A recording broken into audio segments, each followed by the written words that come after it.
सखूबाई के लाडले देवीदास देवी धिंगराजी जालोकर, आपका पूरा नाम, संत गाडगे बाबा जी का पूरा नाम देवीदास देवी धिंगराजी जालोकर, और आपके पिता श्री और माता श्री, जैसा कि आप जानते हैं, आपको प्रेम से प्यार से अपने लाडले को देवू जी कहा करते थे। बात चली कई मिथ्याओं को, कई पाखंडों को तोड़ने की, मिटाने की, और भी कई विषयों पर साथियों ने अपनी बात रखी। हाजरीन, मेरा परिचय कराया गया कि मैं DSFDC का डायरेक्टर और आम आदमी पार्टी का के तौर एक कार्यकर्ता के तौर पर उत्तर प्रदेश में काम करता हूं। लेकिन आज मैं मंत्री जी की उपस्थिति में आपसे वायदा करता हूं कि जाति तोड़ो समाज छोड़ो के लिए जो अभियान चलाया गया है, और इस समाज के लिए, दलित समाज के लिए, वाल्मीकि समाज के लिए, बहुजन समाज के लिए माननीय मंत्री जी और तमाम आप साथी जो भी कदम उठाएंगे, आपके साथ शाना बशाना कदम मिलाकर आपके पीछे ये शकील मलिक भी इस लड़ाई में पूरी तरह से शामिल रहेगा। ज्यादा कुछ ना कहते हुए, क्योंकि वक्त का बहुत तकाजा है, हमें दो चीजों का अहद करना होगा, दृढ़ निश्चय लेना होगा। एक त्याग और दूसरा बलिदान। जैसे कि यहां जिक्र हुआ, माननीय मंत्री जी ने जिक्र किया भारतीय संपदाओं का, कि कोई पेट से लेकर पैदा नहीं होता और किसी का जन्मसिद्ध अधिकार नहीं होता। बिल्कुल सही कहा। और उसी के साथ साथ मैं एक बात दूसरी तरफ इशारा करना चाहूंगा। मेरे मुंह से कोई गलत लफ्ज निकले तो इसकी मैं पेशगी माफी चाहता हूं, लेकिन मेरा अपना जाती मानना है कि जन्म से कोई भी संत नहीं होता, और ये इतिहास आपने देखा है और पढ़ा है। एक बालक पैदा होता है, लेकिन अपने कर्म, अपने कार्य, अपने त्याग और अपने बलिदान से वही माता श्री और पिता श्री के लाडले देवू जी, जिनको कहा जाता था, उन्होंने अपने बलिदान, अपने विचारों और अपने त्याग और अपनी कुर्बानियों से वो करके दिखाया कि आज हम उन्हें संत गाडगे बाबा जी के नाम से जानते हैं।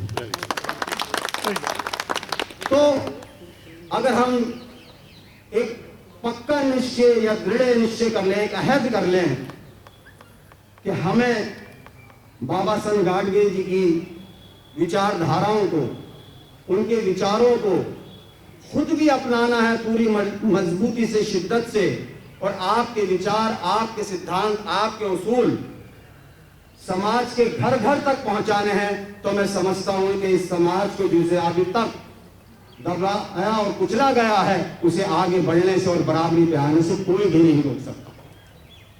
तो मेरी यही दरख्वास्त है और अपील है, क्योंकि जैसे कि जिक्र होता है, हम बहुत संत महात्माओं के नाम पर कई NGO बना लेते हैं, ट्रस्ट बना लेते हैं, संस्था बना लेते हैं, लेकिन उसके बाद मैं हाथ जोड़कर माफी चाहता हूं कि उसमें समाज से पहले हम अपने भले की सोचने लगते हैं। जब तक हम त्याग और बलिदान की भावना सच्चे दिल से अपने अंदर धारण या ग्रहण, या जिसे कहते हैं अख्तियार नहीं कर लेंगे, समाज का भला नहीं हो सकता। हमें खुद, हर व्यक्ति को अपने आप में भाई राजेंद्र गौतम बनना होगा। भले ही हम शाना बशाना कदम के पीछे चलें, लेकिन जब तक जो भावना, जो इरादे और जो मुस्तकबिल में करने के लिए भाई राजेंद्र पाल गौतम जी, माननीय मंत्री जी ने सोचा है, जब तक उस पर हम अपने आप को पूरी तरह से पुख्तगी से उस पर चलने लायक अपने को तैयार नहीं कर लेंगे, तब तक ये मिशन आगे नहीं बढ़ पाएगा। हम सबको माननीय मंत्री बनना पड़ेगा, हम सबको माननीय राजेंद्र पाल गौतम जी बनना होगा। और जो हमारा लक्ष्य रामलीला मैदान का है, जितने लोग यहाँ बैठे हैं, सिर्फ यही मजबूत इरादा कर लें तो रामलीला मैदान तो क्या, हम बोट क्लब को यहाँ से लेकर वहां तक राष्ट्रपति भवन तक भर सकते हैं। लेकिन सवाल ये है कि हम निश्चय करें, और वो तभी है कि जब हम त्याग और बलिदान की भावना अपने अंदर उतारेंगे। मैं एक अनुरोध करके अपनी बात को खत्म करूंगा। जब मैं आया तो मैं हकीकत बता रहा हूं, मैं झूठ नहीं बोल रहा हूं। मुझे आज इस शुभ अवसर का नहीं पता था। मैं किसी व्यक्तिगत उत्तर प्रदेश के पार्टी के काम को लेकर माननीय मंत्री जी से सलाह मशवरा करने आया था, लेकिन वहां पर जब मैंने ये देखा तो मेरा सौभाग्य है कि मैं इसमें सम्मिलित हो सका। लेकिन हमें अपने इतिहास को जानना जरूर होगा। जहां तक मेरी टूटी फूटी जानकारी है या मेरे इल्म में है, मैं समझता हूं कि जितने संत, जितनी महान व्यक्तित्व इस समाज में उतरे हैं, शायद किसी और समाज में इतने महान संत इस देश के अंदर नहीं आए। लेकिन अफसोस और बेहद अफसोस की बात यह है कि एक सोची समझी साजिश के तहत, एक रणनीति के तहत इतिहास के पन्नों में से उनको हटा दिया गया। उस इतिहास को हमें जिंदा करना होगा, अपने बच्चों तक उस इतिहास को पहुंचाना होगा, घर घर तक उस इतिहास को पहुंचाना होगा। और उसके लिए सबसे पहले हमें खुद इतिहास पढ़ना होगा, खुद इतिहास पढ़ना होगा। जो कौम, जो समाज अपने इतिहास को भूल जाती है, अपनी तारीख को भूल जाती है, अपनी कुर्बानियों को भूल जाती है, वो आगे कुछ नहीं कर पाती। तो सबसे पहला काम, जो सर्वप्रथम हमारा लक्ष्य है कि हमें इतिहास पढ़ना होगा, अपने संत महात्माओं के विचारों को पढ़ना होगा, उन्हें अपने दिल में, अपने कल्ब में, अपने हृदय में उतारना होगा। और उसके बाद माननीय मंत्री जी के साथ शाना बशाना, कदम ब कदम उनके पीछे चलकर इस समाज के उत्थान के लिए सब कुछ भूलकर त्याग की जीती जागती मिसाल आपके सामने है। जैसा कि बताया गया कि टूटे हुआ बर्तन, आपका नाम क्यों पड़ा? एक टूटा हुआ कटोरा, वही आप सर पे रख लिया करते थे, वही हाथ में लेकर चला करते थे। और जब कभी वक्त मिला तो उसी टूटे हुए कटोरे से कीर्तन का काम किया करते थे। एक लाठी, एक टूटी हुई लाठी, एक फटी हुई चादर और टूटी हुई चप्पलों से वो संत वो कर गया जो इतिहास में कोई दूसरा नहीं कर सका। सैकड़ों धर्मशालाएं, विश्वविद्यालय और बच्चियों की शादी, यहाँ पे जिक्र किया गया आपके 10 विचारों का, जिसमें बच्चियों की शादी का भी जिक्र आ गया। आपने बीमारों के इलाज के लिए भी कहा था, आपने बेरोजगारों के लिए भी काम के लिए कहा था, जो कि आप भी कर रहे हैं। DSFDC के चेयरमैन है, लोन देते हैं पूरी दिल्ली के जरूरतमंदों को। बाबा ने बेरोजगारों को भी रोजगार देने के लिए कहा था।